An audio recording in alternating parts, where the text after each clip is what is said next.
ফিলিস্তিনিদের নিয়ে যুক্তরাষ্ট্র ইসরায়েলের ব্ল্যাক প্ল্যান, হঠাৎ আফ্রিকার প্রসঙ্গ কেন?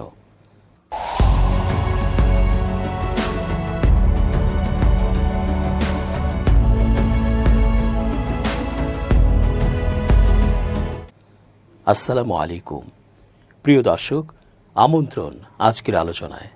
চেঞ্জ টিভির আন্তর্জাতিক চোখ অনুষ্ঠানে এস.জি. রতন স্বাগত জানাচ্ছি। তারই কথার কঠিনতম সমালোচনার মুখে এই তো কয়েকদিন আগেই ট্রাম্প তার পূর্বের কথা পরিবর্তন করে বলেছিল, ঠিক আছে, গাজাবাসীকে তাদের ভূমি ছেড়ে কোথাও যেতে হবে না। এ কথা শুনে হামাসও সাধুবাদ জানিয়েছিল ট্রাম্পকে। কিন্তু খ্যাপাটে গরু কখনোই এক খুঁটিতে জীবন পার করে না। তার জন্য চাই বুনো লতার বেত বা লাঠি, সপাং সপাং করে বসালেই তবেই সে শান্ত হয়। ট্রাম্পের অবস্থাও তাই। এখন সে বলছে অন্য এক কথা, ইসরায়েলকে সাথে নিয়ে জানাচ্ছে তার বর্বরতম ব্ল্যাক প্ল্যান, টানছে আবার আফ্রিকাকে।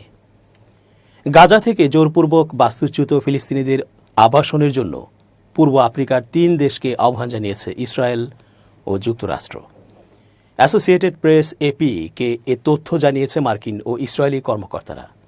শুক্রবার 14 মার্চ এপি জানিয়েছে, মার্কিন যুক্তরাষ্ট্র এবং ইসরায়েল গত মাসে সুদান, সোমালিয়া এবং তার বিচ্ছিন্ন অঞ্চল সোমালিল্যান্ডের সরকারের সঙ্গে ফিলিস্তিনিদের জোরপূর্বক বাস্তুচ্যুত করার বিষয়ে আলোচনা শুরু করেছে।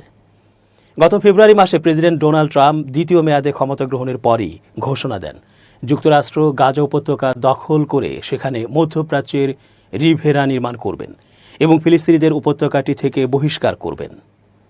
তার ঘোষণার পর মিশর গাজার পুনর্গঠনের জন্য একটি বিকল্প পরিকল্পনা তৈরি করে, যাতে আরব নেতারা সম্মতি জানিয়েছেন। $53 বিলিয়ন মিশরীয় পরিকল্পনা ফিলিস্তিনিদের বাস্তুচ্যুতিকে প্রত্যাখ্যান করে এবং এটিকে জনশূন্য না করে পুনর্নির্মাণের ওপর জোর দেয়। তবে চলতি সপ্তাহের শুরুতে ট্রাম্প গাজা থেকে ফিলিস্তিনিদের তাড়ানোর পরিকল্পনা থেকে সরে আসার ইঙ্গিত দেন। আইরিশ নেতা মাইকেল মার্টিনের সঙ্গে এক বৈঠকে তাকে অর্থাৎ ট্রাম্প এ সম্পর্কে জিজ্ঞাসা করা হলে বলেন, কেউ গাজা থেকে কোনো ফিলিস্তিনিকে বহিষ্কার করছে না। এপির প্রতিবেদনে বলা হয়েছে, গত মাসে আরব সরকার কর্তৃক তাদের বাস্তুচ্যুতি পরিকল্পনা প্রত্যাখ্যানের প্রতিক্রিয়ায় যুক্তরাষ্ট্র হয়তো আরও ভবিষ্যতের দিকে তাকিয়ে প্রতিক্রিয়া জানিয়েছে। তবে সোমালিয়া এবং সোমালিল্যান্ডের পররাষ্ট্রমন্ত্রীরা তাদের দেশে ফিলিস্তিনিদের পুনর্বাসনের জন্য যুক্তরাষ্ট্র বা ইসরায়েলের কাছ থেকে কোনো প্রস্তাব পাওয়ার বিষয়টি অস্বীকার করেছেন। সোমালিয়ার পররাষ্ট্রমন্ত্রী আহমেদ মোয়ালিম ফিকির বলেছেন, তার দেশ যে কোনো পক্ষের কাছ থেকে এমন কোনো প্রস্তাব বা উদ্যোগ প্রত্যাখ্যান করেছে যা ফিলিস্তিনি জনগণের তাদের পূর্বপুরুষের ভূমিতে শান্তিতে বসবাসের অধিকারকে ক্ষুণ্ণ করবে। একজন ঊর্ধ্বতন সুদানি কর্মকর্তাও এরকম কোনো প্রস্তাব পাওয়ার কথা অস্বীকার করে রয়টার্সকে বলেছেন, এই ধরনের পরিকল্পনা অগ্রহণযোগ্য। আমেরিকান ইসরায়েলি এক সৈন্যকে মুক্তি দেওয়ার ব্যাপারে সম্মত হওয়ার বিষয়টি শুক্রবার এক বিবৃতিতে জানিয়েছিল হামাস, যাকে ভুল তথ্য উপস্থাপন হিসেবে উল্লেখ করেছে মধ্যপ্রাচ্যে যুক্তরাষ্ট্রের বিশেষ দূত স্টিভ উইটকফ। এই রাষ্ট্রদূতের মতে, বাস্তবে এই সপ্তাহের শুরুতে যুক্তরাষ্ট্রের কর্মকর্তাদের দেয়া সেতু বন্ধন যুদ্ধবিরতি প্রস্তাবের শর্তের বিপরীতে হামাসের এই ঘোষণা এসেছিল। গেল শুক্রবার হামাস একটি বিবৃতি দেয়, যেখানে বলা হয়, গাজায় বন্দী সর্বশেষ জীবিত আমেরিকান, যাকে জিম্মি বলে মনে করা হয়, এডান আলেকজান্ডারকে মুক্তি দিতে সম্মত হয়েছে তারা। পাশাপাশি গাজা যুদ্ধবিরতি চুক্তির দ্বিতীয় পর্যায়ে আলোচনা শুরু করার জন্য মধ্যস্থতাকারীদের কাছ থেকে প্রস্তাব পাওয়ার পরে আরও 4 জিম্মির লাশ হস্তান্তর করতে সম্মত হয়েছে। বিবৃতিতে বলা হয়, কাতারে যুদ্ধবিরতি আলোচনা পুনরায় শুরু করার কাজের অংশ হিসেবে নাম প্রকাশে অনিচ্ছুক মধ্যস্থতাকারীরা এই প্রস্তাব দিয়েছিল। যুদ্ধবিরতি আলোচনায় মধ্যস্থতা করে আসছে যুক্তরাষ্ট্র, মিশর ও আয়োজক কাতার। হামাস আলোচনা শুরু করতে এবং দ্বিতীয় পর্যায়ের বিষয়ে একটি ব্যাপক চুক্তিতে পৌঁছানোর সম্পূর্ণ প্রস্তুতির কথা প্রকাশ করেছে। শুক্রবার জাতীয় নিরাপত্তা পরিষদের সাথে জারি করা একটি যৌথ বিবৃতিতে উইটকফের কার্যালয় ব্যাখ্যা করে যে তিনি এবং জাতীয় নিরাপত্তা পরিষদের সিনিয়র মধ্যপ্রাচ্য বিষয়ক পরিচালক এরিক ট্রাগার বর্তমান যুদ্ধবিরতিকে রমজান ও পাসওভারের বাইরে বাড়ানোর জন্য সেতু বন্ধন প্রস্তাবটি পেশ করেছেন এবং স্থায়ী যুদ্ধবিরতির জন্য একটি কাঠামো নিয়ে আলোচনার জন্য সময় দিয়েছেন। বিবৃতিতে উইটকফ বলেন, যে প্রস্তাবের অধীনে হামাস বন্দীদের বিনিময়ে আরও জীবিত জিম্মিদের মুক্তি দেবে এবং প্রথম পর্যায়ের যুদ্ধবিরতির মেয়াদ আরও বেড়ে যাওয়ায় গাজায় মানবিক সহায়তা পুনরায় চালু করার জন্য আরও সময় পাওয়া গেল। তিনি বলেন যে যুক্তরাষ্ট্র তার কাতারি এবং মিশরীয় মধ্যস্থতাকারী অংশীদারদের হামাসকে জানাতে বলে যে নতুন প্রস্তাবটি শীঘ্রই বাস্তবায়ন করতে হবে, কোনো অনিশ্চিত শর্তে নয়, এবং এদান আলেকজান্ডারকে অবিলম্বে মুক্তি দিতে হবে। উইটকফ বিবৃতিটিতে বলেন, দুর্ভাগ্যবশত হামাস প্রকাশ্যে নমনীয়তার দাবি করে প্রতিক্রিয়া জানানো বেছে নিয়েছে। ব্যক্তিগতভাবে এমন দাবি যা স্থায়ী যুদ্ধবিরতি ছাড়া সম্পূর্ণরূপে অবাস্তব। এক্স সোশ্যাল মিডিয়া প্ল্যাটফর্মে প্রকাশিত এক বিবৃতিতে ইসরায়েলের প্রধানমন্ত্রী বেনিয়ামিন নেতানিয়াহুর কার্যালয় বলেছে যে ইসরায়েল উইটকফ কাঠামো স্বীকার করলেও হামাস জিম্মি পরিবারের বিরুদ্ধে মনস্তাত্ত্বিক যুদ্ধ চালিয়ে যাচ্ছে। বিবৃতিতে বলা হয়েছে যে প্রধানমন্ত্রী শনিবার সন্ধ্যায় আলোচনাকারী দলের বিশদ ব্রিফিংয়ের জন্য তার মন্ত্রী পর্যায়ের দলকে আহ্বান করবেন এবং জিম্মিদের মুক্ত করতে এবং আমাদের সমস্ত যুদ্ধের লক্ষ্য অর্জনের পদক্ষেপের বিষয়ে সিদ্ধান্ত নেবেন। চলতি বছরের 19 জানুয়ারি গাজায় কার্যকর হয় যুদ্ধবিরতি, তবে তাতেও থেমে নেই ইসরায়েলি আগ্রাসন। উপত্যকাটিতে যুদ্ধবিরতি কার্যকরের পর থেকে এ পর্যন্ত 150 জন ফিলিস্তিনিকে হত্যা করেছে দখলদার বাহিনী। এদের মধ্যে 40 জনই নিহত হন গত 2 সপ্তাহে। গাজার মিডিয়া অফিস শনিবার 16 মার্চ বিষয়টির ঘোষণা দেন। এক বিবৃতিতে মিডিয়া অফিস জানিয়েছে, আমরা লক্ষ্য করেছি সাম্প্রতিক সপ্তাহগুলোতে স্থলভাগে বেসামরিক নাগরিকদের বিরুদ্ধে দখলদারদের হামলা বৃদ্ধি পেয়েছে।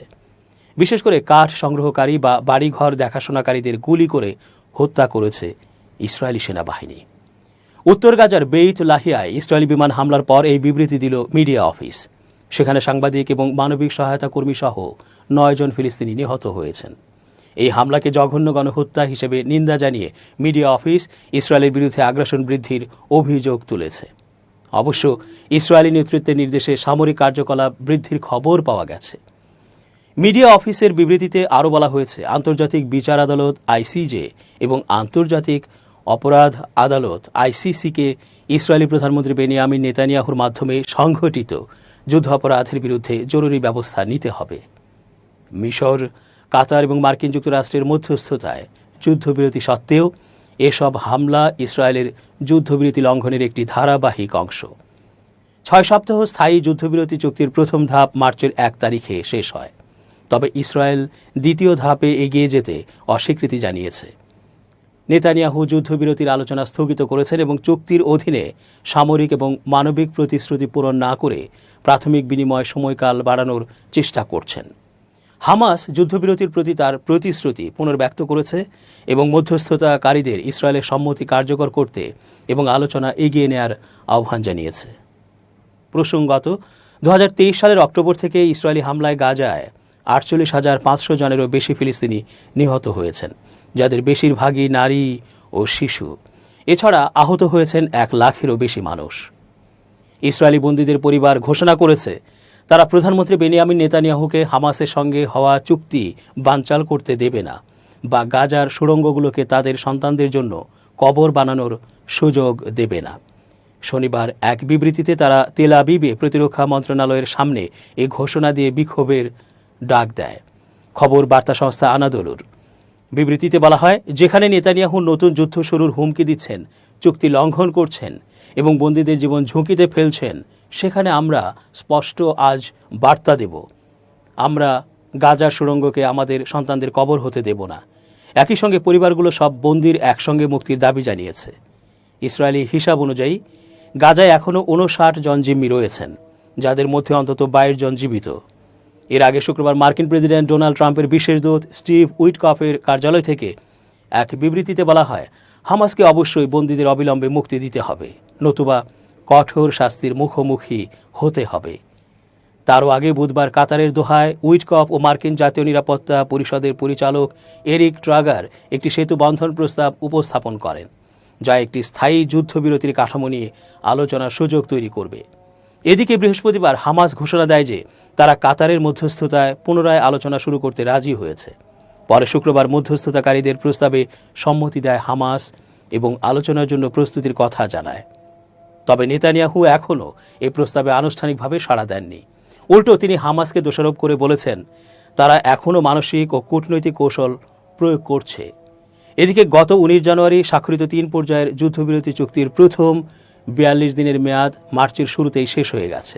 এই অবস্থায় ইসরায়েল পরবর্তী ধাপে অগ্রসর না হয়ে কেবল বন্দি মুক্তির বিনিময়ে সাময়িক যুদ্ধবিরতির মেয়াদ বাড়াতে চাইছে। তবে হামাস পুরো চুক্তি বাস্তবায়নের পক্ষে এবং পরবর্তী পর্যায়ের আলোচনার দ্রুত শুরুর দাবি জানাচ্ছে। দর্শক, আজ এ পর্যন্তই। শুভকামনা। change tv.press এক ফোঁটা হলুদ নেই।